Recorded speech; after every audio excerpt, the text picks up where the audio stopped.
नमस्कार दोस्तों, ओम लाइब्रेरी के इस करंट अफेयर्स के सेशन में आप सभी का हार्दिक स्वागत है। शुरू करते हैं आज के करंट अफेयर्स का सेशन। आज के करंट अफेयर्स का सेशन स्टार्ट करें इससे पहले मैं आप सभी को बताना चाहूँगा कि यदि आप हमारे इस वीडियो की PDF प्राप्त करना चाहते हैं तो आप इसे हमारे फेसबुक पेज एवं टेलीग्राम चैनल से डाउनलोड कर सकते हैं। आइए बढ़ते हैं सबसे पहले कल के प्रश्न की ओर। कल हमारे द्वारा प्रश्न पूछा गया था कि विश्व युवा कौशल दिवस निम्न में से किस दिन मनाया जाता है। इसका सही उत्तर है 15 जुलाई। बढ़ते हैं अगले प्रश्न की ओर। नाबार्ड ने अपने 39वें स्थापना दिवस पर पहली बार निम्न में से किसका आयोजन किया है। खाद्य प्रसंस्करण सम्मेलन, डिजिटल फैशन वीक, डिजिटल चौपाल या ई कन्वोकेशन। इसका सही उत्तर है डिजिटल चौपाल। आइए जानते हैं डिजिटल चौपाल के बारे में। इस पहल के कारण दूसरे प्रदेशों से गांव वापस आए मजदूरों के इलाकों में आर्थिक गतिविधियों को बढ़ावा मिलेगा। नाबार्ड ने जल समस्या के मद्देनजर जम्मू कश्मीर और लद्दाख संघ शासित प्रदेशों के लिए एक स्प्रिंकलर शेड आधारित वाटरशेड परियोजना की मंजूरी दी है। नाबार्ड के अनुसार लेह में 3 कृत्रिम ग्लेशियर बनाने की परियोजना से भविष्य में अप्रैल मई के दौरान स्थानीय लोगों को सिंचाई हेतु आने वाली मुश्किलों से निजात मिलेगी और इससे 1643 ग्रामीणों को लाभ पहुंचेगा। बढ़ते हैं अगले प्रश्न की ओर। सर्वाधिक किफायती कोविड-19 जांच किट क्यूरोश्योर को किस संस्था ने डिजाइन किया है। IIT Delhi, IIT Mumbai, IIT Guwahati या IIT कानपुर। इसका सही उत्तर है IIT दिल्ली। आइए जानते हैं इसके विषय में।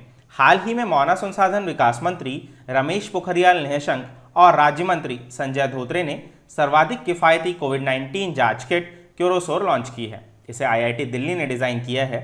यह किट RT-PCR आधारित है तथा न्यूरोटेक मेडिकल डिवाइसेस ने इस किट का निर्माण किया है और यह अस्पतालों और सभी जांच केंद्रों में उपलब्ध होगी। बढ़ते हैं अगले प्रश्न की ओर।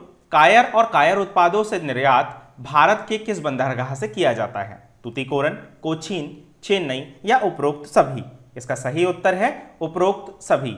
आइए जानते हैं इसके विषय में। हाल ही में वर्ष 2019-20 में भारत में कायर और कायर उत्पादों, आप सभी को यहाँ पर कायर और कायर उत्पादों के बारे में जानना चाहिए। स्पेशली जो नारियल की बूछ होती है उससे जो उत्पाद बनाया जाता है उसे कायर और कायर उत्पाद कहा जाता है का सर्वकालिक उच्च रिकॉर्ड निर्यात दर्ज किया गया है। भारत से 2019-20 के लिए 2758 करोड़ रुपए के कायर और कायर से बने उत्पादों का निर्यात किया गया है। कायर पिथ, टफ्टेड मैट, कायर जियो टेक्सटाइल, कालीन, कायर रस्सी और पावरलूम मैट के निर्यात में मात्रा और मूल्य दोनों के संदर्भ में वृद्धि दर्ज की गई है। कायर और कायर उत्पादों के निर्यात का लगभग 99% तूतीकोरन, कोचीन और चेन्नई बंदरगाहों के माध्यम से किया जाता है। कायर और कायर के उत्पादों से निर्यात के अन्य मुख्य बंदरगाह विशाखापट्टनम, मुंबई और कोलकाता है।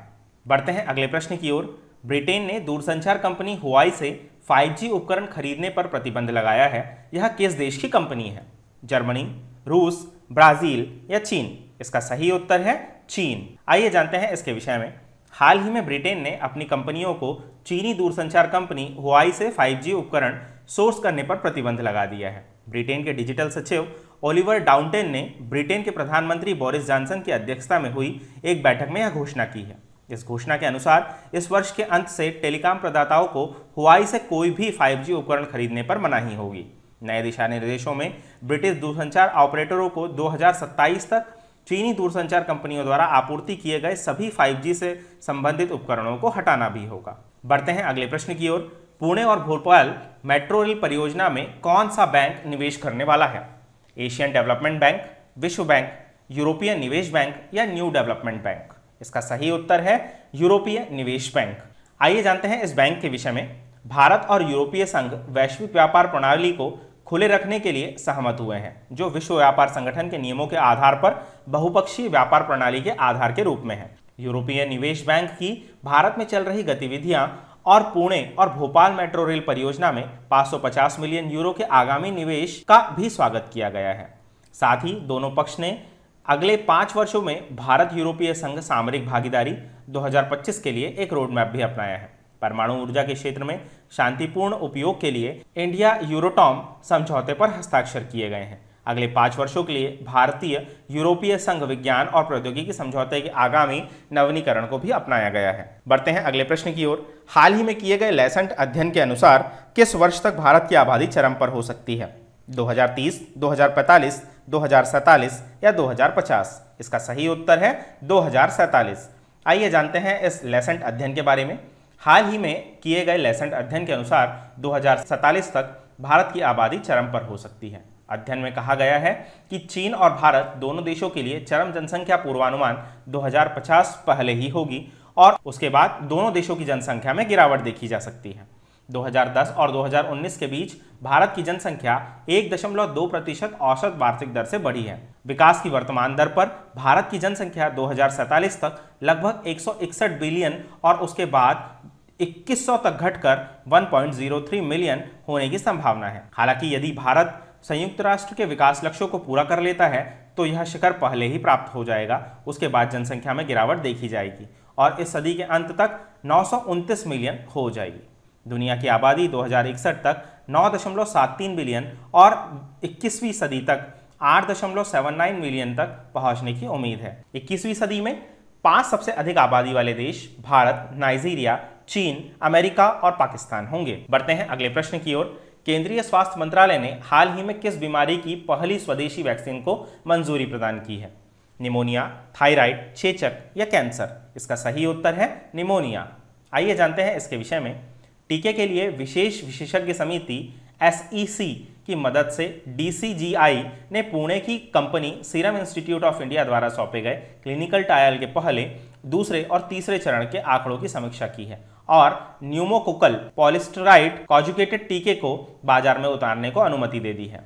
यह टीका इंजेक्शन की मदद से लगेगा एवं स्वास्थ्य मंत्रालय ने बताया है कि इस टीके का उपयोग निमोनिया से बचाव के लिए बड़े पैमाने पर किया जाएगा।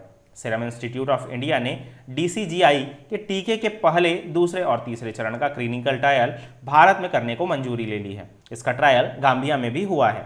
बढ़ते हैं अगले प्रश्न की ओर। हाल ही में इलिस फकफक ने किस देश के प्रधानमंत्री पद से इस्तीफा दिया है? ट्यूनीशिया, क्यूबा, बहरीन या इजराइल? इसका सही उत्तर है ट्यूनीशिया। आइए जानते हैं इनके विषय में। हाल ही में ट्यूनीशिया के प्रधानमंत्री इलिस फकफक ने राष्ट्रपति कैस सैयद को अपना इस्तीफा सौंप दिया है। श्री इलियस फकफक ने 5 माह पूर्व प्रधानमंत्री पद की शपथ ली थी। ऐसे में ट्यूनीशिया में अब आर्थिक संकट के साथ साथ एक राजनीतिक संकट भी छा गया है। आइए जानते हैं ट्यूनीशिया के बारे में।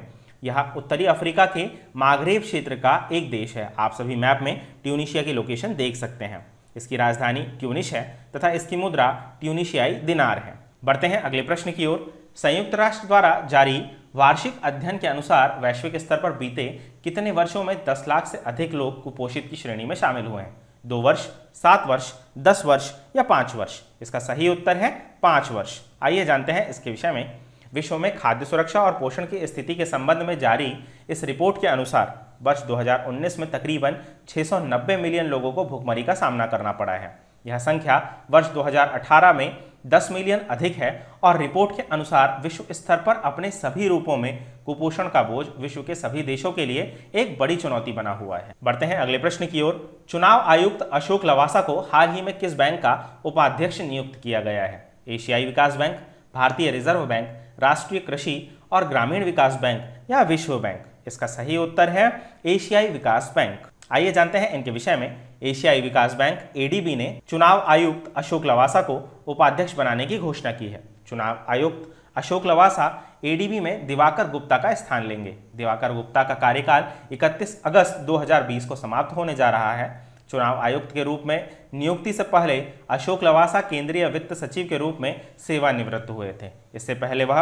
पर्यावरण, वन और जलवायु परिवर्तन मंत्रालय और केंद्रीय नागरिक उड्डयन मंत्रालय के केंद्रीय सचिव भी थे। बढ़ते हैं अगले प्रश्न की ओर।